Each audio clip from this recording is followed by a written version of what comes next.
Allahu Akbar! Allahu Akbar! Bon alors calmez-vous, je vous présente ce charmant jeune homme français, activiste, conférencier, historien et islamiste. Un grand monsieur en quelque sorte qui combat le terrorisme LGBT. Enfin, t'imagines le mec, quand il voit ce genre de personne, il a peur. C'est quel niveau de fragilité ça? Bref, à la suite du séisme qui a secoué le Maroc, il a tenté une explication pour que son Dieu parfait et amour, qui génère des séismes dans le monde musulman, reste un Dieu parfait et amour. Eh ouais, faut bien gérer sa dissonance comme on peut. Donc forcément, quand on a une croyance dans laquelle un Dieu protège les humains et en particulier les musulmans, celui-ci n'a absolument aucune raison de générer des tremblements de terre qui entraînent la mort de milliers d'hommes, femmes et enfants. Alors il faut trouver un moyen de réduire cette dissonance et ce monsieur a trouvé l'explication la plus rationnelle. Quand Allah aime un peuple, il l'éprouve. Cette année, nous avons eu droit au tremblement de terre du siècle en Turquie, puis de gros séismes en Afghanistan, Pakistan, Indonésie et maintenant Maroc. Si les musulmans sont secoués, ce ne peut être un hasard. Les épreuves sont des moments de rapprochement, de compassion, de repentir et de remise en question. Voilà, et on a le même raisonnement aussi sur la chaîne YouTube Islam et Culture. Donc concernant le tremblement de terre, on demande à Allah Azza wa Jal qu'il fasse miséricorde aux victimes, qu'il leur fasse miséricorde et qu'il fasse que les blessés se rétablissent rapidement. Allahumma amin.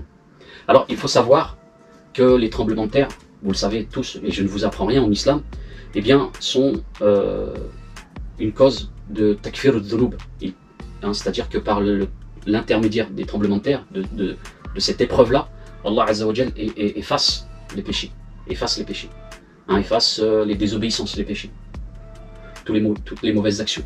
Et donc c'est un bienfait d'Allah Tabaraka wa Ta'ala.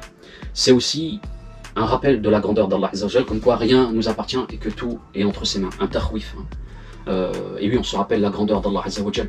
Et c'est aussi, comment dire cela, un rappel concernant le fait que nous allons nous retrouver devant Allah Azza wa Jal, et donc que nous devons être dans l'obéissance, dans les bonnes actions, l'obéissance à Allah Azza wa Jal, la soumission, et que nous devons délaisser tout ce qui est donc qui relève des ma'asi, des désobéissances, des péchés, etc.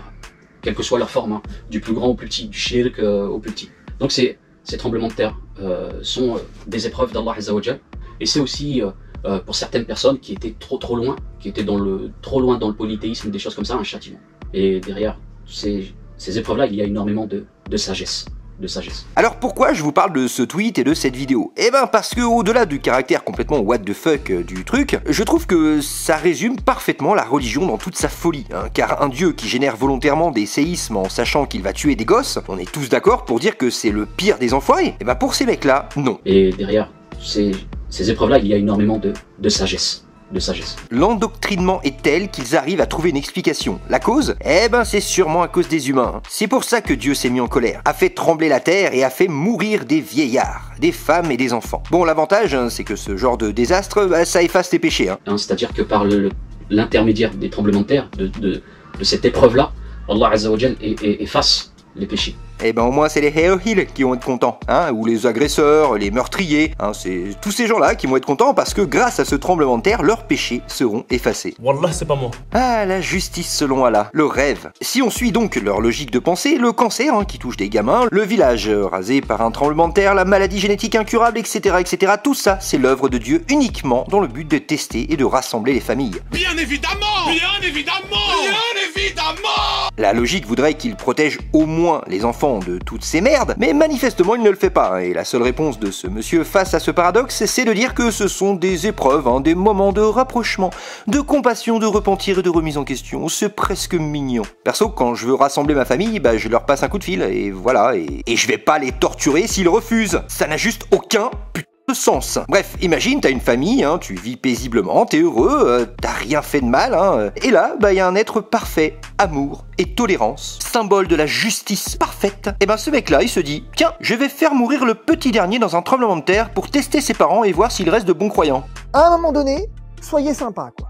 Si tu trouves ça crédible et que tu continues à vénérer ce genre de dieu qui torture des gens, je peux rien pour toi. D'autant plus que c'est ce même genre de personnes qui fanfaronnent quand les tremblements de terre ont lieu chez les koufars. Ils sont là à dire « Ah, c'est la colère de Dieu qui s'abat sur votre société décadente !» Quelle indignité. Et quand c'est dans un pays musulman, là, bah c'est juste, ils sont un petit peu mis à l'épreuve. C'est pour qu'ils soient un petit peu rapprochés. Ça permet, ouais, c'est important. Bref, face je gagne, pile tu perds. Après, si ça se trouve, avec tous ces tremblements de terre dans des pays musulmans, Allah finalement, il est peut-être islamophobe. Hein. Bah, après, moi je dis ça, je dis rien. Hein, je sais pas, c'est une hypothèse comme une autre. Bon, voilà quoi. Mais le plus rigolo dans tout ça, c'est que étrangement, au final, bah, son dieu, il ne fait que des tremblements de terre à des endroits précis où il y a des failles tectoniques. Étrange, hein? Mais au final, il a raison hein, de donner une explication à ce genre de drame. Bah oui, parce que ça évite que les fidèles se posent des questions sur l'existence réelle de leur dieu. Car c'est bien connu, il ne faut jamais laisser la masse des fidèles sans explication. Elle pourrait se mettre à réfléchir, puis à douter. Bref, une sombre affaire. Et toi, mon petit bonhomme, t'en penses quoi finalement de tout ça? Parce que moi je...